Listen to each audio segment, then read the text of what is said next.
In the last show, we talked about preparing for the rose show, and a lot of the focus was on these tall, long stem roses, big canes. The leaves look great, and we're just crossing our fingers that there's a bloom. There's actually a lot of categories in the rose show. What I'm aiming for is Queen of the Rose Show. That's one single hybrid tea rose, judged mainly on the form, color, and substance of the bloom, leaves, and stem count. Let's say you don't have good foliage. Let's say you don't have any leaves. Back in 2018, I entered a rose show after Hurricane Florence. I didn't have any leaves on the bushes. There are categories called English box and also a floating bowl. And what it is an English box. There's 6 little water picks or little test tubes, and you put your blooms in this box, and all that's displayed is the bloom.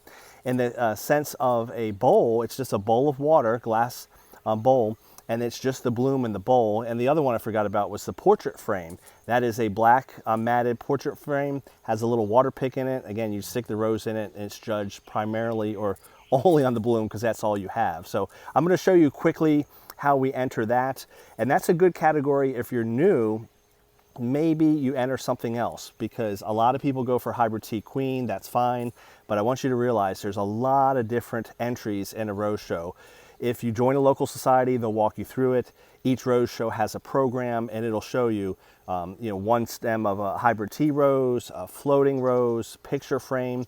For the miniature series, they have an artist palette. It's a little palette, looks like an artist palette, and instead of paint, it's tiny miniature roses. So it's pretty darn cool. So the point of this video today is to talk about some of the other categories we enter. It's not always about that one long single stem rose.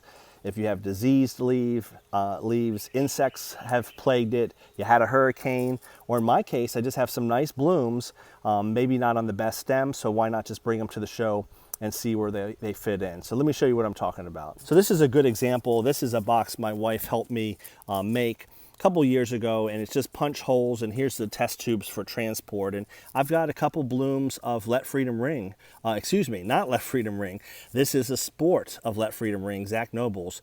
So beautiful blooms. So as I go in the garden in the morning or the evening, like I said before, yes, I'm covering up blooms, yes, I'm kind of analyzing, but if I come around here and I see something worth cutting, I will put it in there, because you're never going to win anything if it stays in the garden. So I'll look at it and say, okay, maybe that's too small or that's too big.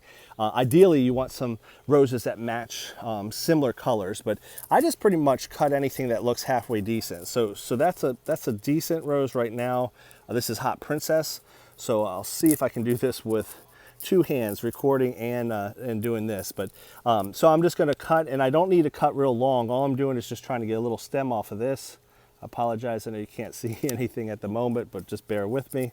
And so there we go. I've got Hot Princess, the bloom of Hot Princess, and I'll just come over here and put it in the water pick. I do have a refrigerator in the garage.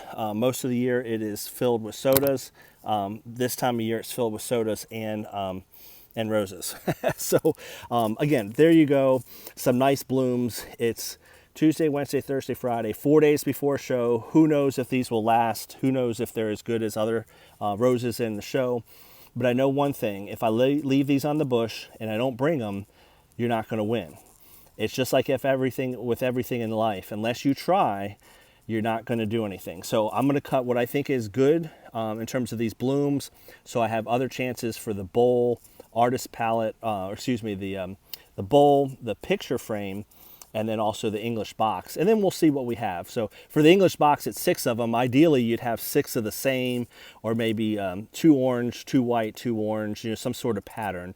But for now, I'm just cutting what I have, kind of assembling the checkers on the checkerboard, and then on Friday morning for the show, I'll look at them and say, yeah, they look good, or they don't. So I'll just continue to go around here.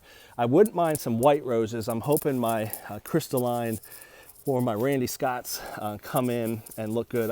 I noticed something over here. It's an older rose, crystalline. Let's see if we've got anything here on these. So maybe not quite. This doesn't have the form, but that's crystalline. So again, I'm looking at things. I mentioned in the last video, what happens when you have raindrops on the rose petals or dew. You have that. So again, would I give that to a neighbor? Of course, nobody cares about that. But in a rose show, it can be considered distracting. And if you're going up against somebody that has no spots in the roses, you will not win. Unfortunately, Gemini is not going to be ready for the show. Look at all those blooms. Just an amazing bush. You've heard me talk about Gemini quite a bit. So it's getting dark. I just wanted to knock out another video while I could. Again, we're just a few days from the show. I'll kind of go around the yard, see if we've got any other blooms to cut for a potential English box, picture frame, or bowl category. I may cut these crescendos because that is a nice bloom. It does have some spots on it, but as a 4 days before show, it's good enough. And we can always toss them if they don't hold for Friday and replace them with something else. Take care, everyone.